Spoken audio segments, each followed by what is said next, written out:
Hello mga mare! So for today's video nga ay naisipan ko na namang mag-vlog regarding sa aming bakasyon dito sa Bicol.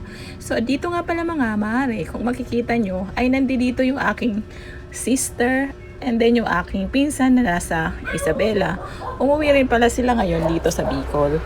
Dito kasi mga mare is, kumbaga, dito yung aming pagkikita-kita tuwing bakasyon or yung aming mga reunion kasi magkakalayo pa kami.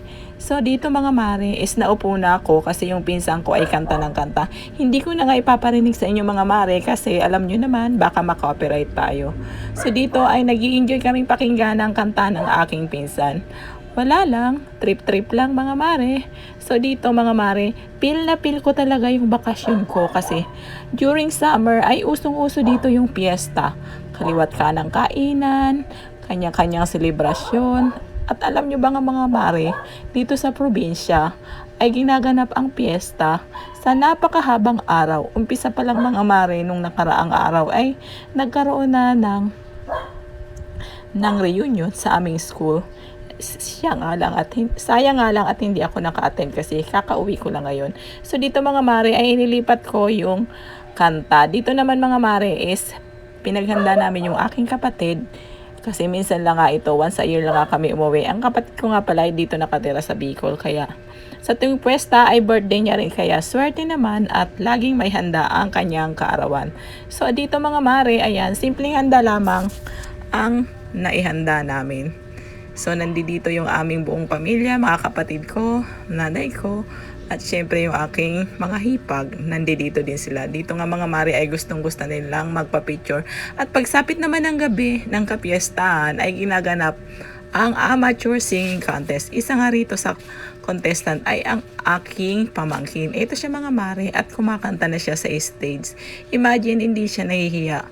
Ewan ko ba, trip niya lang talaga or gusto niyang makamit ang consolation prize. Dito nga pala nga mga mare ay nakamit niya lang ang consolation prize. Pero okay na rin yun. At least mabuboost ang kanyang confidence para makasali pa sa mga darating na panahon. So ayan mga mare, enjoy na enjoy siyang kumanta. Todo bigay nga naman siya talagang kumanta. Oh.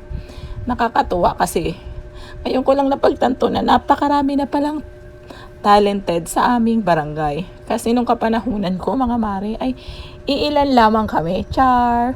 So hindi nga talaga naman na nung kapanahunan ko ay iilan lamang kami at ngayon ay naku, halos lahat na ay talented. Nagulat nga ako mga mare kasi magbata at matanda ay napaka-active pa rin sa mga ganitong larangan. So dito naman mga mare ay ito ay ibang contestant na naman. Napakagaling din niyang kumanta. Taga rito lang din yan sa amin dito sa probinsya. Dito pinagsisigawan kasi magaling talaga siya. Halos naman magaling mga mare, kaya lang talagang mayroong matatalo at mayroong mananalo. Ganyan naman sa contest, 'di ba?